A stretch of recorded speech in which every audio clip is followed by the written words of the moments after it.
So hello dear students, midnight sun স্টাডিতে তোমাদের সকলকে স্বাগত। তো তোমাদের আগের ক্লাসে জীবন বিজ্ঞানের দেখো 18 নম্বর প্রশ্ন কিন্তু আমরা কমপ্লিট করেছি অলরেডি। তো আশা করি তোমরা প্রত্যেকে সেগুলোকে নোট করে নিয়েছো এবং তোমরা সেগুলোকে খুব ভালো করে প্র্যাকটিস করতে থাকো, ঠিক আছে? যদি ভালো মার্কস পেতে চাও প্রথম থেকে নোটগুলোকে ভালো করে তৈরি করো, ঠিক আছে? এবং তার সাথে সাথে কিন্তু পড়াশোনা করো, অর্থাৎ সেগুলোকে মুখস্থ করতে থাকো। তোমরা দেখবে তোমাদের রেজাল্ট কিন্তু খুবই ভালো হবে, আমি এটা আশা রাখছি। আচ্ছা, এবার দেখো আজকের যে প্রশ্নটা আজকে আমরা 19 থেকে শুরু করছি। দেখো, প্রথম প্রশ্ন কি বলছে, জীবদের 5 রাজ্যের শ্রেণীবিভাগ কে করেন? 5 রাজ্যের শ্রেণীবিভাগ কে করেন? তো 5 রাজ্য ব্যাপারটা কি? তোমাদের আমি বলেছিলাম যে ট্যাক্সোনমির ক্ষেত্রে আমরা পড়েছিলাম যে রাজ্যবর্গ রাজ্যপর্ব, শ্রেণীবর্গ, গোত্রগণ, প্রজাতি, তাই তো? রাজ্যপর্ব, শ্রেণীবর্গ, গোত্রগণ, প্রজাতি, এরকম আমরা পড়েছিলাম। তো সেক্ষেত্রে একেবারে আ সবার ওপরে কি আছে? সবার ওপরে কিন্তু রাজ্য আছে। এবার সেই রাজ্যের যে শ্রেণীবিভাগ সেটা সম্পর্কে আমরা জানছি। বুঝতে পেরেছো? রাজ্যের যে শ্রেণীবিভাগ সেটা সম্পর্কে আমরা জানছি। দেখো, বিভিন্ন বিজ্ঞানীরা রাজ্যকে বিভিন্ন রকম ভাগে ভাগ করার চেষ্টা করেছেন। যেমন ২ রাজ্য, ৩ রাজ্য, ঠিক আছে? ক্লাসিফিকেশন এগুলো রয়েছে। তো তোমাদের বইয়ের মধ্যে যেটা আছে, যেটা তোমাদের বইয়ের মধ্যে দিয়েছে মেইনলি, সেটা হচ্ছে 5 রাজ্য শ্রেণীবিভাগ, ঠিক আছে? এটা সবথেকে ইম্পর্ট্যান্ট। তোমাদের বইয়ে এটাই আলোচনা আছে, তার জন্য আমি এটাকেই আলোচনা করছি। প্রথমত কি বলছে যে বিজ্ঞানী হুইটেকার 1969 সালে জীবেদের 5 রাজ্যের শ্রেণীবিভাগ বা প্রবর্তন করেন। তাহলে 5 রাজ্যের শ্রেণীবিভাগ কে করেন? বিজ্ঞানী হুইটেকার 1969 সালে 5 রাজ্যের শ্রেণীবিভাগ প্রবর্তন করেন, ঠিক আছে? পরের প্রশ্ন দেখো, এই যে 5 রাজ্য আমরা বলছি, এই 5 রাজ্য কী কী? 5 রাজ্য কী কী? দেখো, মনেরা, প্রোটিস্টা, ছত্রাক, প্ল্যান্টি আর হচ্ছে অ্যানিমেলিয়া। মনেরা, প্রোটিস্টা, ফাঞ্জি, ছত্রাক মানে হচ্ছে ফাঞ্জি, প্ল্যান্টি আর হচ্ছে অ্যানিমালিয়া, ঠিক আছে? তো এটা খুব ভালো করে মুখস্থ করবে, এটা খুবই ইম্পর্টেন্ট। তোমরা তোমাদের বই খুললে এটা দেখতে পাবে 5 রাজ্য কী কী রয়েছে। এবার এদের বৈশিষ্ট্যগুলো আমাদের মোস্ট ইম্পর্ট্যান্ট এবং তার সাথে সাথে এদের উদাহরণগুলো আমাদের কিন্তু ভালো করে পড়তে হবে। দেখো, তোমাদের আমি খুব সুন্দর করে যে প্রশ্নগুলোকে সাজিয়ে দিয়েছি এবং অ্যান্সারগুলোকে সাজিয়ে দিয়েছি, ঠিক আছে? দেখো, প্রথমত তোমাদের পরীক্ষায় কিন্তু এদের প্রধান 3টি বৈশিষ্ট্য আসে, ঠিক আছে? এখন তোমাদের বইয়ে হয়তো 4টে-5টা করে বৈশিষ্ট্য রয়েছে, কিন্তু আমি তোমাদের যে বৈশিষ্ট্যগুলো, প্রধান 3টি যে বৈশিষ্ট্য, সেগুলোকে আমি গুছিয়ে লিখে দিয়েছি, যাতে করে তোমাদের যদি 3টে বৈশিষ্ট্য দেয়, তোমরা এটাকে খুব সুন্দরভাবে লিখে আসলেই, মানে এটাকে লিখে আসলেই একদম ফুল মার্কস পাবে তোমরা। আরেকটা ব্যাপার হলো, যদি জাস্ট মনেরা রাজ্যের বৈশিষ্ট্য দেয়, সেক্ষেত্রে তোমরা এই 3টে বৈশিষ্ট্যকে ভেঙেও লিখতে পারো, ঠিক আছে? তো চলো, কোয়েশ্চেন নাম্বার 21 কী বলছে, মনেরা রাজ্যের বৈশিষ্ট্য এবং উদাহরণ। তো আমরা পড়েছি যে 5 রাজ্য, সেই 5 রাজ্যের মধ্যে প্রথমে কিন্তু মনেরা আসছে, তাই তো? তারপরে হচ্ছে প্রোটিস্টা। মনেরা রাজ্যের বৈশিষ্ট্যগুলো আমরা এক এক করে ভালো করে বুঝে নেব, যে প্রত্যেকটা পয়েন্ট ভালো করে আমাদের বুঝতে হবে, ওকে? দেখো, প্রথমে কি বলছে? প্রথমে বলা হচ্ছে যে এরা সরল, এককোষী, প্রোক্যারিওটিক এবং কোষ আণুবীক্ষণিক। প্রত্যেকটা টার্ম যে রয়েছে, সেই টার্মগুলো তোমাদের কিন্তু ভালো করে জানতে হবে যে এই টার্মগুলোর মানেটা কী। প্রথমে কি বলছে, এরা সরল। সরল মানে এদের যে দৈহিক গঠন, ঠিক আছে? দৈহিক গঠনগুলো সরল প্রকৃতির, জটিল প্রকৃতির নয়। যেমন আমাদের মানুষের ক্ষেত্রে কী হয়? মানুষের ক্ষেত্রে এই যে অঙ্গতন্ত্র, কলা, বিভিন্ন রকম এক একটা অঙ্গের আমরা দেখছি যে, যেমন ফুসফুস থেকে শুরু করে তারপরে ধরো আমাদের যে পাকস্থলী, হৃৎপিণ্ড, এদের মানে এক একটার গঠন কিন্তু অনেক জটিল এবং সেগুলো মানে জটিল একটা গঠন আমাদের। কিন্তু মনেরার যে রাজ্যের শ্রেণীভুক্ত যে সমস্ত জীবেরা রয়েছে, তাদের যে দৈহিক গঠন সেটা কিন্তু সরল প্রকৃতির হয়। এককোষী মানে কি? মানে এদের দেহ একটা মাত্র কোষ নিয়ে গঠিত, অনলি ওয়ান, একটা মাত্র কোষ থাকে। তারপর হচ্ছে প্রোক্যারিওটিক। দেখো, তোমরা পড়েছো যে প্রোক্যারিওটিক আর হলো ইউক্যারিওটিক। ইউক্যারিওটিক মানে কি? ইউক্যারিওটিক মানে হচ্ছে আদর্শ নিউক্লিয়াসযুক্ত কোষ, ঠিক আছে? আদর্শ নিউক্লিয়াসযুক্ত কোষ, অর্থাৎ যাদের কোষের মধ্যে যে বিভিন্ন মানে কোষীয় অঙ্গাণুগুলো, সেগুলো পর্দা ঘেরা থাকে এবং সেগুলো সুগঠিত থাকে, একটা সুগঠিত নিউক্লিয়াস থাকে, তাদেরকে বলছি আমরা ইউক্যারিওটিক। কিন্তু প্রোক্যারিওটিক তার উল্টোটা। প্রোক্যারিওটিক হচ্ছে তার উল্টোটা, অর্থাৎ এখানে কী হয়, আদর্শ নিউক্লিয়াসযুক্ত কোষ থাকে না। তারপরে তোমার পর্দাঘেরা কোষীয় অঙ্গাণু থাকে না, ঠিক আছে, মানে বা নিউক্লিয়াসটা সুগঠিত নয়, এটা হচ্ছে প্রোক্যারিওটিক কোষের বৈশিষ্ট্য। তাহলে মনেরার বৈশিষ্ট্য আমরা কি পড়ছি? সরল প্রকৃতির এককোষী প্রোক্যারিওটিক এবং এরা আণুবীক্ষণিক, অর্থাৎ এদেরকে খালি চোখে তুমি দেখতে পাবে না, এদের দেখতে গেলে তোমার মাইক্রোস্কোপ বা অণুবীক্ষণ যন্ত্রের প্রয়োজন হবে। 2 নম্বর পয়েন্ট, কোষ প্রাচীরে কী হয়? পেপটাইড ও গ্লাইক্যান থাকে, খুব ইম্পর্ট্যান্ট। কোষ প্রাচীরের মধ্যে পেপটাইড ও গ্লাইক্যান থাকে।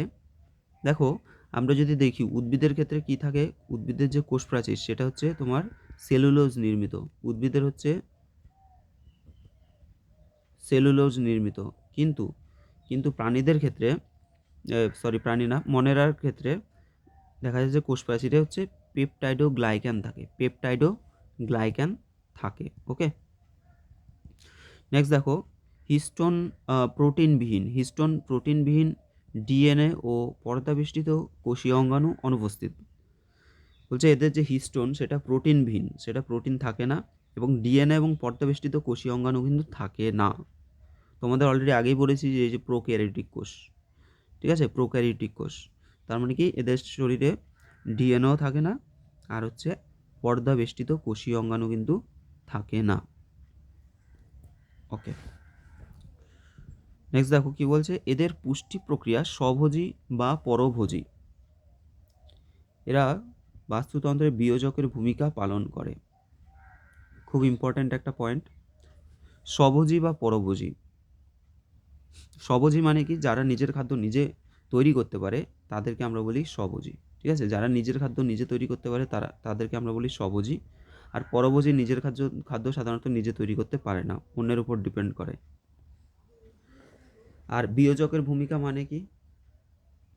দেখো প্রথমে তোমাদের উদাহরণ বলি, তারপরে আমি বিয়োজক সম্পর্কে বলছি। যেমন এখানে তোমাদের মনেরার বৈশিষ্ট্য আছে ব্যাকটেরিয়ার মধ্যে যেমন এস্টেরেচিয়া কোলি, তারপর আছে মাইকোপ্লাজমা, নীলাভ সবুজ শৈবাল বা সায়ানো ব্যাকটেরিয়া, যেটাকে নষ্টক বলা হচ্ছে, এগুলো সবগুলো হচ্ছে মনেরার বৈশিষ্ট্য উদাহরণ। এবার দেখো এই যে বিয়োজকের ভূমিকা মানে কি? এই যে ব্যাকটেরিয়া সাধারণত কী করে, ধরো কোনো একটা জিনিস সেটাকে কী করে, নষ্ট করে ফেলে, মানে পচিয়ে দেয়, ঠিক আছে। আমরা দেখি যে দীর্ঘদিন যদি আমরা খাবারকে রেখে দিই তাহলে সেটাতে ব্যাকটেরিয়া আক্রমণ করে এবং সেটাকে কী করে, পচিয়ে দেয়। এবার পচিয়ে দিয়ে কী করে, কোনো একটা জিনিস সেটাকে পচিয়ে দিয়ে সেটাকে কিন্তু একদম সে মাটির সাথে মিশিয়ে দেয়, এর জন্য এটাকে বলা হচ্ছে মানে বিয়োজক, এটাই বিয়োজক আর কি, মাটির সাথে সব মিশিয়ে দেয়, প্রকৃতিতে আবার জিনিসটাকে ফিরিয়ে দেয়, ঠিক আছে। তাহলে মনেরার বৈশিষ্ট্যগুলো আমরা এক এক করে পড়েছি এবং তার উদাহরণ কিন্তু খুব ভালো করে, এটা পুরো পয়েন্টটা তোমরা লিখে নেবে ভালো করে। একটু মুছে দিচ্ছি।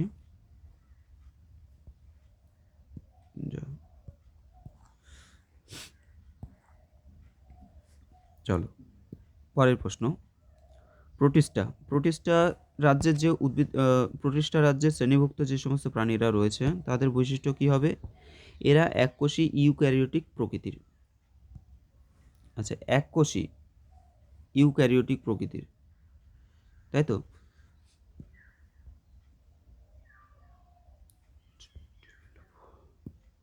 দেখো প্রথমত এককোষী, প্রোটিস্টা হচ্ছে এককোষী মানে কি? এদের দেহ একটা মাত্র কোষ নিয়ে গঠিত। তারপরে ইউক্যারিওটিক মানে হচ্ছে আদর্শ নিউক্লিয়াসযুক্ত কোষ, ঠিক আছে। তারপরে পর্দাঘেরা কোষীয় অঙ্গাণু এগুলো থাকে, তার জন্যই বলে ইউক্যারিওটিক। দেখো এখানে বলেই দিয়েছে, সুগঠিত নিউক্লিয়াসযুক্ত ও কোষে পর্দাঘেরা কোষীয় অঙ্গাণু উপস্থিত রয়েছে। ওকে, আর এদের পুষ্টি হচ্ছে স্বভোজী ও পরভোজী, অর্থাৎ এরা কেউ কেউ নিজের খাদ্য নিজে তৈরি করতে পারে, আবার কেউ কেউ পরভোজীও রয়েছে, ঠিক আছে, অর্থাৎ অন্যের উপর ডিপেন্ড করে।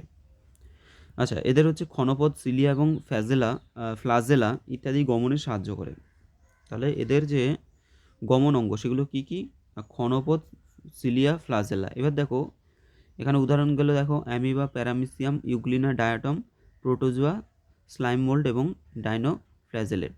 এখানে মনে রেখে দেবে অ্যামিবার গমন অঙ্গের নাম হচ্ছে ক্ষণপদ, প্যারামিসিয়ামের গমন অঙ্গের নাম হচ্ছে সিলিয়া, আর ইউগ্লিনার গমন অঙ্গের নাম হচ্ছে ফ্লাজেলা, ঠিক আছে। এটা অবশ্যই মনে রাখবে, এটা কিন্তু শর্ট কোশ্চেন হিসেবে আসে, যে অ্যামিবার গমন অঙ্গের নাম কি? ক্ষণপদ। প্যারামিসিয়ামের গমন অঙ্গ নাম কি? সিলিয়া। ফ্লাজেলা কার গমন অঙ্গ? ইউগ্লিনার। ঠিক আছে, এভাবে কিন্তু ঘুরিয়ে পেঁচিয়ে প্রশ্নটা থাকে। তো আশা করি তোমরা পয়েন্টগুলো বুঝতে পেরেছো। সমস্ত পয়েন্টগুলো ভালো করে বোঝার চেষ্টা করবে, ঠিক আছে, তাতে তোমাদের সুবিধা হবে। পরের প্রশ্নে চলে যাচ্ছি। বলা হচ্ছে ফানজি রাজ্যের বৈশিষ্ট্য এবং উদাহরণ দাও।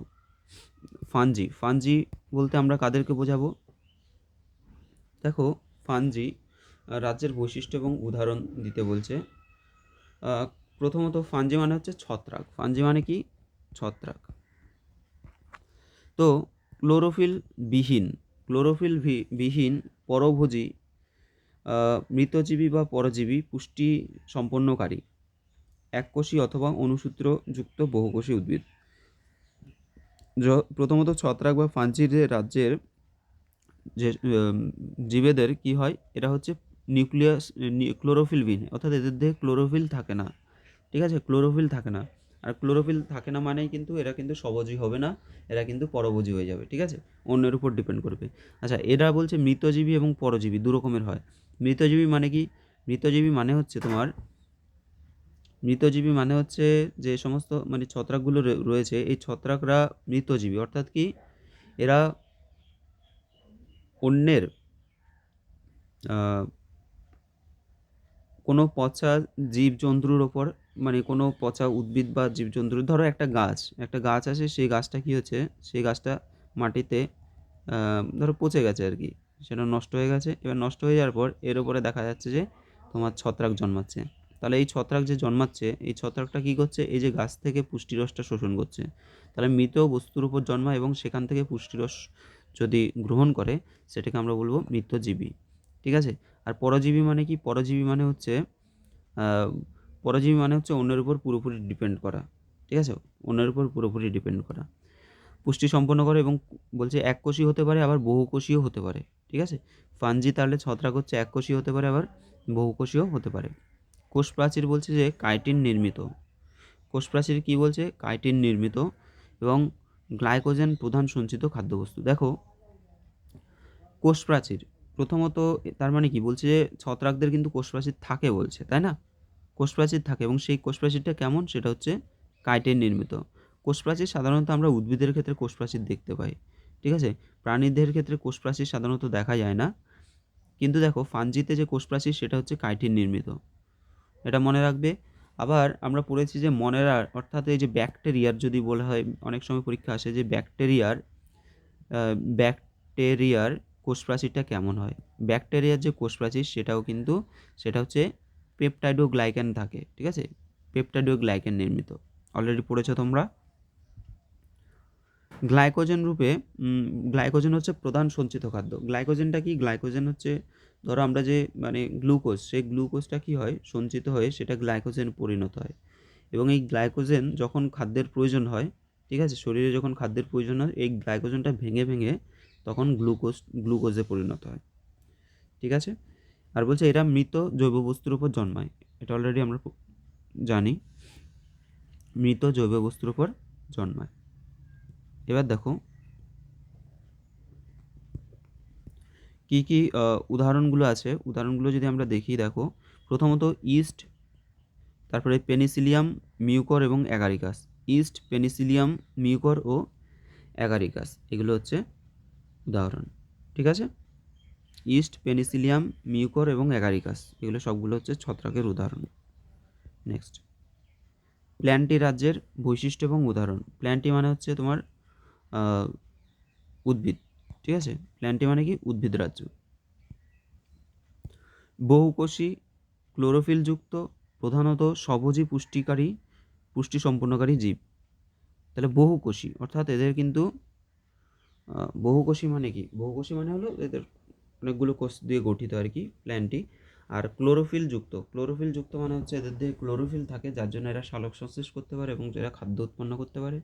স্বভোজী পুষ্টি সম্পন্নকারী, অবশ্যই এরা নিজের খাদ্য নিজে তৈরি করতে পারে, তার জন্য বলা হচ্ছে স্বভোজী। তারপর বলছে যে কোষ প্রাচীর এদের সেলুলোজ নির্মিত। ঠিক আছে, তাহলে প্ল্যান্টি বা উদ্ভিদ রাজ্যের ক্ষেত্রে এদের যে কোষ প্রাচীর সেটা হচ্ছে সেলুলোজ দ্বারা নির্মিত হয়, সেলুলোজ নির্মিত। তাহলে আমরা কিন্তু কোষ প্রাচীর নিয়ে তিনটে বৈশিষ্ট্য পেলাম। প্রথমত ব্যাকটেরিয়ার যে কোষ প্রাচীর সেটা কি বলেছি, পেপটাইডো গ্লাইক্যান থাকে, তাই তো, যে সেটা হচ্ছে পেপটাইড ও গ্লাইকান নির্মিত।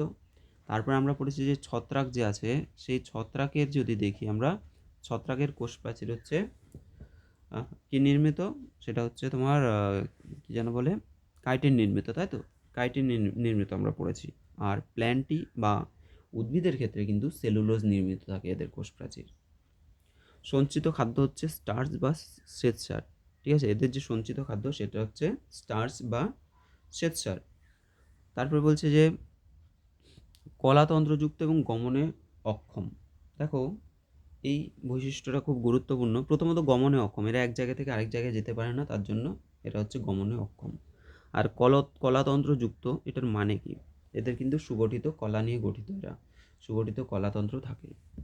কলাতন্ত্র মানে হচ্ছে টিস্যু সিস্টেম। আচ্ছা, টিস্যু সিস্টেম বা কলাতন্ত্র কি? কলা কাকে বলে? দেখো, প্রথমত আমরা জানি জীবদের গঠনগত কার্যগত একককে আমরা বলি কোষ। এবার কতগুলো কোষ নিয়ে কিন্তু একটা কলা তৈরি হয়, কিন্তু শুধুমাত্র কতগুলো কোষের সমষ্টিকে কলা বলে এটা বললে ভুল হবে। কলা হচ্ছে কতগুলো কোষের তো অবশ্যই সমষ্টি, কিন্তু যাদের গঠনগত এবং কার্যগত দিক থেকে সেম, অর্থাৎ একই ধরনের কাজ করে এমন কতগুলো গঠনগত দিক থেকে এবং একই রকম কাজ করে এমন কতগুলো কলার সমষ্টিকে আমরা বলবো, কোষের সমষ্টিকে আমরা বলবো কলা, ঠিক আছে? কোষের সমষ্টিকে আমরা বলবো কলা। আমরা দেখি যে উদ্ভিদের ক্ষেত্রে জাইলেম এবং ফ্লোয়েম খুব গুরুত্বপূর্ণ ভূমিকা পালন করে। জাইলেমগুলো কী করে, যে মূল থেকে মূলরম দ্বারা শোষিত জল এবং খনিজ লবণ সেগুলো কিন্তু বিভিন্ন অঙ্গের মধ্যে প্রেরণ করে, ঠিক আছে? ওপরে বাহিত করে, বিভিন্ন অঙ্গের মধ্যে প্রেরণ করে। আবার সূর্যালোকের যে ক্লোরোফিল, মানে সূর্যালোক থেকে যে সূর্যের আলোর সাহায্যে ক্লোরোফিলযুক্ত কোষের মাধ্যমে এরা কিন্তু ফ্লোয়েমের মাধ্যমে আর কি উৎপন্ন খাদ্য সারা শরীরে ছড়িয়ে দেয়। তাহলে কি হচ্ছে, এটা কিন্তু একটা কলাতন্ত্র নিয়ে গঠিত হচ্ছে, ঠিক আছে? তারপরে বলছে যে উদাহরণ বলছে সবুজ শৈবাল, ব্রায়োফাইটা, টেরিডোফাইটা। তারপর বলছে ব্যক্তবীজি, গুপ্তবীজি। দেখো, সবুজ শৈবাল ঠিক আছে, আর ব্রায়োফাইটা এটা মানে হচ্ছে মশবর্গ। এটা মানে কি? এটা মানে হচ্ছে মশবর্গ। আর টেরিডোফাইটা মানে হচ্ছে ফার্নবর্গ, ঠিক আছে? ওকে, এগুলো রয়েছে। আচ্ছা, তোমরা আমি দেখছি তোমরা ভিডিওগুলো কিন্তু ঠিকঠাক করে দেখছো না। জাস্ট ভিডিওগুলোতে আমি ভালোভাবে দেখছি যে তোমরা ভিডিওগুলো খুব কম সময়ের জন্য হয়তো দেখছো, বা কিন্তু তোমাদের আমি বলবো তোমরা ভালো করে ভিডিওগুলো ভালো করে শুনবে, ভালো করে আমি যে কথাগুলো বলছি সেগুলো তোমরা শুনবে, যাতে কি পয়েন্টগুলো তোমরা ভালো করে বুঝতে পারো। এবং তার সাথে সাথে তোমরা কিন্তু নোটটাও তৈরি করবে, দুটোই কাজই করবে। শুধুমাত্র স্কিপ করে করে তোমরা নোট তৈরি করলে কিন্তু হবে না, ঠিক আছে? জিনিসটাকে ভালো করে বুঝতে হবে, তার জন্য কিন্তু শুনতে হবে ভালো করে। নেক্সট দেখো, কোশ্চেন নাম্বার 25 হচ্ছে অ্যানিমেলিয়া রাজ্যের বৈশিষ্ট্য এবং উদাহরণ। তাহলে অ্যানিমেলিয়া রাজ্যের বৈশিষ্ট্যগুলো কী কী? বহুকোষী। অ্যানিমেলিয়া রাজ্যের বলছে যে এরা হচ্ছে বহুকোষী, প্রধানত পরভোজী, পুষ্টি সম্পন্নকারী এবং গমনে সক্ষম জীব। বহুকোষী মানে অনেকগুলো কোষ থাকে, আর পরভোজী, দেখো যেমন অ্যানিমেলিয়া মানে যেমন মানুষ, তো আমরা কি করি, আমরা তো পরভোজী, তাই না? মানে অন্যের উপর ডিপেন্ড করি, আমরা উদ্ভিদের উপর ডিপেন্ড করছি, অন্য প্রাণীর উপর ডিপেন্ড করছি। আচ্ছা, গমনে সক্ষম, অবশ্যই আমরা এক জায়গা থেকে আরেক জায়গায় যেতে পারি। কোষ প্রাচীর থাকে না, তাহলে অ্যানিমেলিয়া যারা রয়েছে, অ্যানিমেল আর কি, তারা কিন্তু তাদের কোষ প্রাচীর কিন্তু থাকে না, ঠিক আছে? আমরা কোষ প্রাচীর নিয়ে অলরেডি 3টে প্রশ্ন পেয়েছি, কাদের কোষ প্রাচীরকে কী বলে। আচ্ছা, অ্যানিমেলিয়ার বলছে প্রধান যে সঞ্চিত অঙ্গ, সঞ্চিত খাদ্য সেটা হচ্ছে গ্লাইকোজেন। তাহলে প্রধান যে সঞ্চিত খাদ্য সেটা কি? গ্লাইকোজেন রূপে সঞ্চিত থাকে আমাদের যে খাদ্যটা। কলাতন্ত্রযুক্ত, বিভিন্ন অঙ্গতন্ত্র নিয়ে দেহ গঠিত। শুধুমাত্র কলাতন্ত্র নয়, আমাদের যেমন রক্ত কিন্তু একটা কলাতন্ত্র বলা যায়, কারণ রক্ত কিন্তু এক ধরনের তরল যোগ কলা, ঠিক আছে? তো বিভিন্ন তন্ত্র নিয়েও কিন্তু গঠিত, আমাদের কিন্তু অনেকগুলো অঙ্গতন্ত্র এগুলো কিন্তু রয়েছে। ওকে, উদাহরণ হিসেবে বলতে পারি পরিফেরা, নিডারিয়া, মোলাস্কা, সরীসৃপ এবং স্তন্যপায়ী। তাহলে এগুলো সবগুলো হচ্ছে অ্যানিমেলিয়ার উদাহরণ। তো পরবর্তীকালে তোমরা এই যে পরিফেরা, নিডারিয়া, মোলাস্কা, স্তন্যপায়ী এবং সরীসৃপ এগুলো সম্পর্কে আরও ডিটেলসে পড়তে পারবে, আরও ডিটেলসে পড়বে, ঠিক আছে? প্রত্যেকটা বৈশিষ্ট্য খুবই গুরুত্বপূর্ণ এবং প্রত্যেকটা বৈশিষ্ট্য খুব ভালো করে বুঝে নেবে, ঠিক আছে? বুঝে বুঝে পড়লে তোমাদের কিন্তু মুখস্থ তাড়াতাড়ি হবে। তো চলো, ক্লাসটা কেমন লাগলো অবশ্যই তোমরা কমেন্ট করবে। তার সাথে যারা চ্যানেলটা সাবস্ক্রাইব করেনি, চ্যানেলটাকে তোমরা সাবস্ক্রাইব করে দেবে। দেখা হচ্ছে তোমাদের সাথে পরের ভিডিওতে। টাটা।